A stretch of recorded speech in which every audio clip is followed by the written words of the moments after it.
Breaking news po mga kababayan. Ako po hanggang ngayon po hindi po mawala yung tension sa Senado. SP Cayetano, may pasabog po. Alam nyo ba na nagkakagulo muli dyan sa Senado? Ngayon po mga kababayan, pakinggan po natin si SP Cayetano at yung minority nagwawala kung ano-ano yung mga paninira nila kay Cayetano.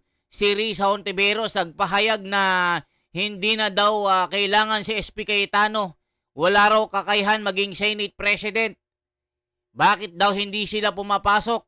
Nagbida-bida na naman sila Erwin Tulfo, Tito Soto, Ping Lacson at sila Meg Zubiri. Itong mga Bobo 11 na ito, nagbida-bida na naman. Pakinggan po natin, sinoplak sila ni SP Cayetano. Ito pong balita mga kababayan ko.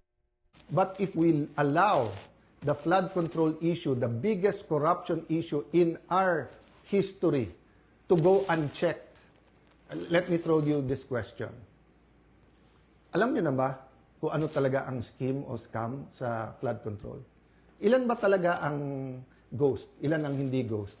Ilan ang substandard? Bulacan lang ba? O maraming lugar sa ating bansa? Senador lang ba? May congressman? May cabinet member ba? May mastermind ba o wala? Ano yung real numbers?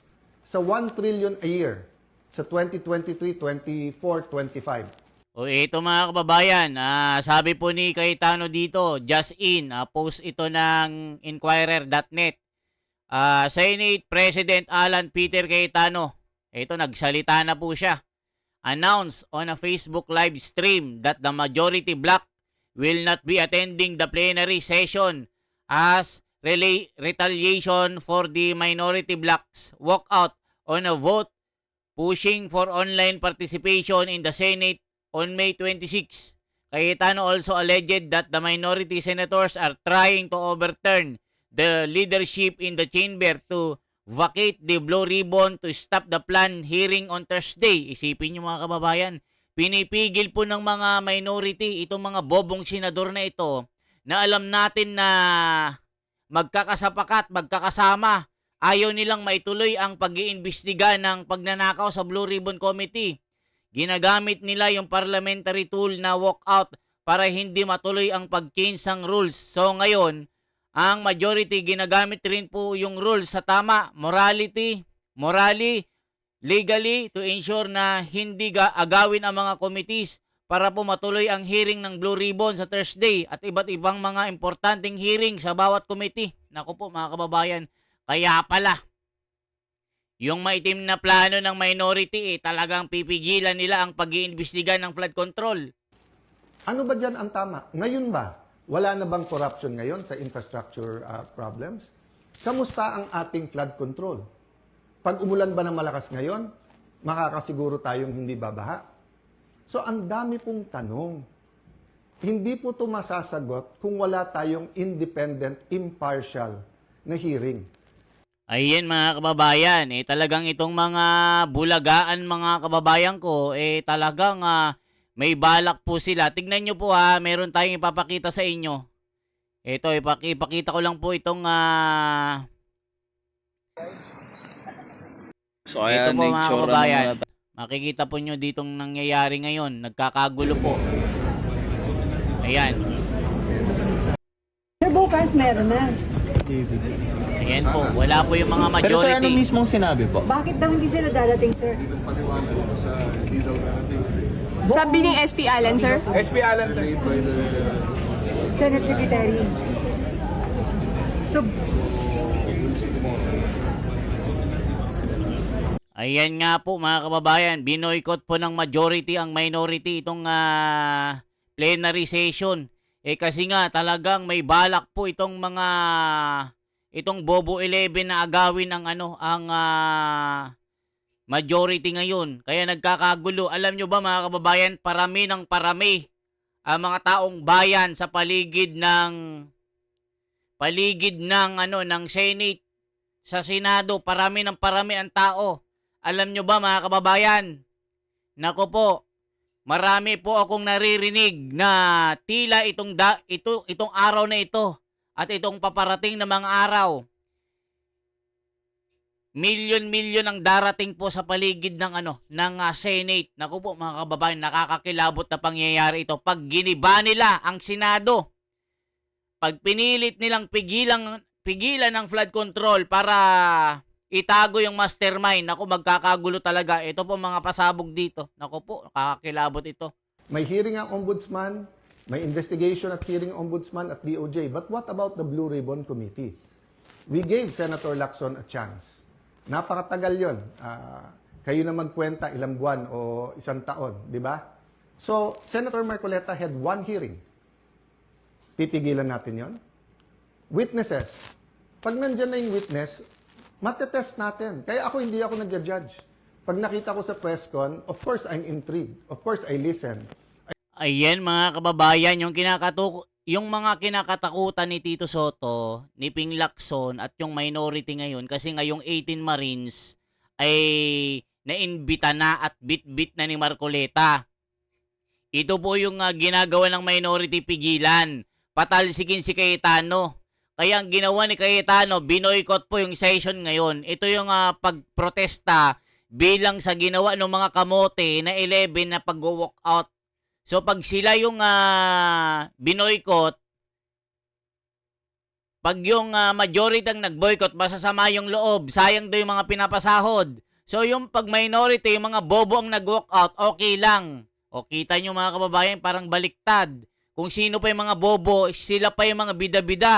Ay naku po mga kababayan, mabibwisit kayo sa mga ito. I do a little bit of research. But until matesting yan sa cross-examination, doon pa lang ako maniniwala at ibabalandra ko po yan or isa side by side ko sa mga existing na ebidensya. So again, uulitin ko po ha, kailangan tignan po natin nangyayari sa Senado sa mas malaking konteksto ng katotohanan. Gusto ba natin na ang Senado ay maging kasangkapan, ay gamitin, no? Para ilabas ang totoo? O ito ay kasangkapan para itago ang totoo? Is the Senate for truth or not? Now, it's quite unique if you say that the number now is 11-11. So, what's important for me is we don't have a puppet or dependent Senate. And what's important to me is that on Thursday, matuloy ang Blue Ribbon and tumuloy-tuloy yung iba't ibang mga committee. So, we will keep you updated. There are many questions, there are many issues. Sa mga kapatid natin sa media, send your questions sa akin, MRO. This afternoon, I might answer some. If not, tomorrow, Thursday, Friday, I will be answering one by one all of those questions. But for today, I want us to all ask, hindi ba when we passed the 1987 Constitution, ang isang basic principle doon, katotohanan. Di ba nung nagkaroon ng EDSA 1 at 2, katotohanan. Pinakamalalaking skandalo sa buong mundo, Watergate. It's about truth, katotohanan. Ngayon, lahat ng propaganda sa Iran, sa Israel, sa US, presyo ng langis. Hindi ba ang isang issue dyan, katotohanan? Ano ba ang truth tungkol sa lahat na to? Ang corruption sa ating bansa ay hindi mabibigyan ng lunas kung walang pagbabago. At walang pagbabago kung hindi tayo magsisimula sa katotohanan. Ayan mga kababayan, kasi itong mga one bull, sila Tito Soto, Raffy Tulfo, Erwin Tulfo, Risa Hontiveros, gigil na gigil sila kay Cayetano. Talagang gusto nilang patalsikin. Naku po mga kababayan, ito papakita ko sa inyo, may video po dito na sinasabi ni Risa Hontiveros na tila gusto nilang patalsikin si Cayetano. Ito po yung video mga kababayan, pakinggan nyo po ito ha. May video kanina Alam ko meron yun mga kababayan ko Nasaan yung video na yon? Kita natin ha. Malakihang rollback sa presyo ng mga produktong Meron mga kababayan, papakita ko petrolyo sa inyo ha. ipatutupad. Ito po yung video sa Senate. Ito. Nasaan na yon? May yung video yun mga kababayan May video yon na sinasabi na hindi na pwedeng Ito po. Sir, sino yung mga nagsabi na mga pabor sila na mag-sessions? Yung mga taga-majority, sino yung mga yun? Pabor, sir? Pabor na mag-session, yung mga kumbaga gusto nang kumalas sa majority. Well, hindi ko sasabihin kung sino sila. Baka naman malintikan sa mga kasamahan nila at sa malapitan. Pero I'm sure ilang sa majority makikinig pa rin sa isip, babae, meron silang sense of responsibility na kanilang gustong gampanan yung kanilang tungkulin. However, for whatever reason, like I said earlier, napipilitan sila na sumunod kay Alan Peter. Ayan mga kababayan, sinasabi dito na may kakalas daw sa... Ito, tignan nyo po ah. punta ka doon. Ayan dito po. Ayan, may interview sila dito. Okay, so hihinta natin yung Ayan, makikita nyo po, magdadaldal ang mga ito. Gusto nilang patalsikin si Cayetano dito. May mga pasabog sila.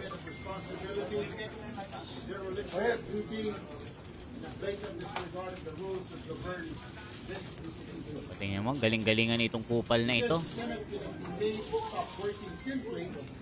Because the presiding officer refuses to leave. Under Rule 14, Section 41, the Senate President may postpone the holding of the session after consultation with the majority leader and the minority leader. That rule was violated. This is not merely a procedural lapse. It is a direct violation of the rules of the Senate and a serious disrespect. O, kita nyo mga kababayan, it's a direct violation of the rules of the Senate daw. Itong hindi pagpasok ng mga majority. So, itong mga kupal na minority ngayon na pinapangunahan ni Tito Soto at itong nagsasalita, itong kupal na ito, mga kababayan, na nagre-reklamo sila, bakit daw hindi sila pumapasok? Ba't kayo nagwo-walk out pag may debate, mga bobo kayo? Diba? Tapos sasabihin nyo, umiiwas kayo para hindi kayo ma-checkmate. Ano yon? Tapos po, nung hindi sila pumasok, hinahanap nyo. Ito, mga kupal talaga mga ito, mga kababayan, na mabibwisit kayo. Mga feeling victim ang mga ito eh. Institution and the Filipino people. Senate President Alan Peter Cayetano should resign as he has shown that he cannot function as the leader of the Senate anymore. Thank you. Sipin mo, mga kababayan ko. Hindi na doon nagpapunction si Alan Cayetano bilang Senate President. Gusto na nilang patalsikin, mga kababayan ko. Wow, ang gagaling ng mga kupal.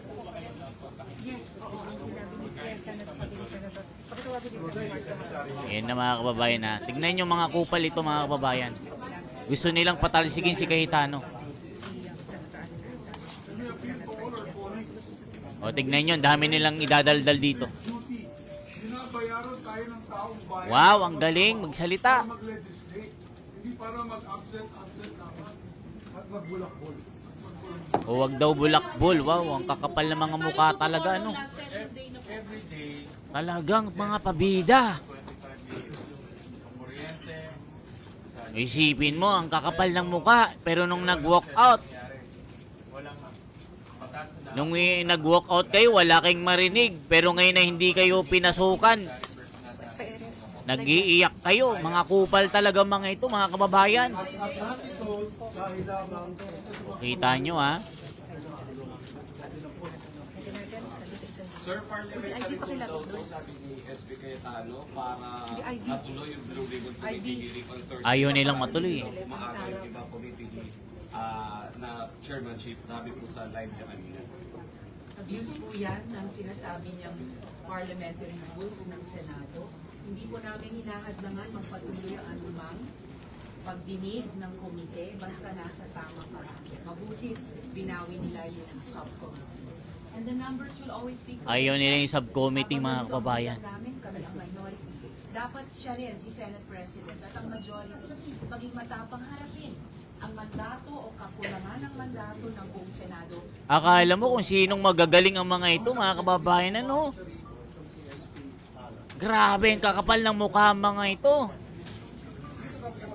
Mga pabida-bida sa media. Grabe talaga, mga sino pa yung mga hindi abogado, yung nag-aano pa ng mga legal daw. Illegal daw ang ginagawa ni Cayetano.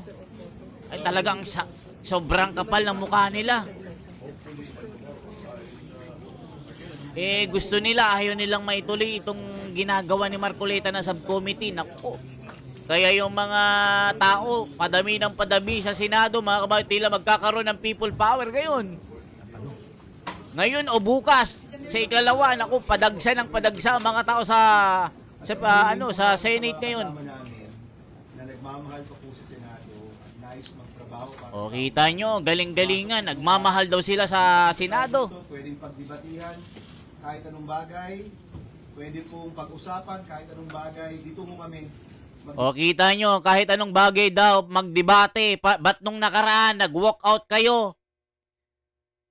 Bida-bida kayo, nag-walk out nga kayo, tapos sasabihin mo kahit anong bagay pwedeng pagdebatihan, mga kupal.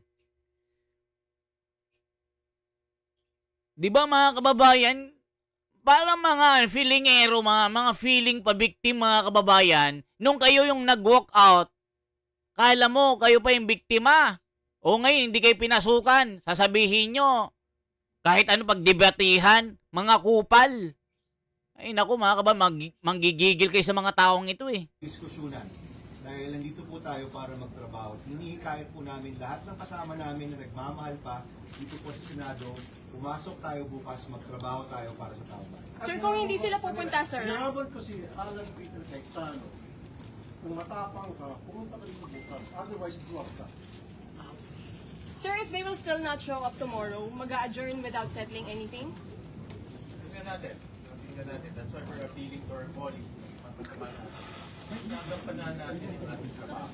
Binabayaran tayo ng taong bayan. Isipin nyo pag hindi daw mag-show up si Cayetano, ipupull out na nila bilang Senate President. Wow, ang gagaling ng mga ito. Mga kababayan ko, mga kupal. At bawat araw na hindi natutuloy ang session, hindi napapatupad yung batas, hindi na-implement yung mga dapat namin patupad, yung kahit kanina, yung may mga taong pumunta dito para i-confirm, hindi na-confirm. Sayang ang panahon. Paano po yung Blue Ribbon sa Thursday? Paano po yung Blue Ribbon sa Thursday hearing? Hindi ko namin inahadlagan yung Blue Ribbon. O, kunwari lang ang mga ito. Kunwari lang na ayaw nilang pigilan yung Blue Ribbon. Ang proseso ng Senado at mga agenda ng Senado, wala. Yung sinasabing Senate independent. Ako'y naniniwala. This is actually, dami na nilalabas rules ng Senado. It's actually So yan mga kababayan ko, yan po ang ating balita ngayon. Talagang nagkakagulo sa Senado. Isang like, isang share po, isang subscribe. Salamat po.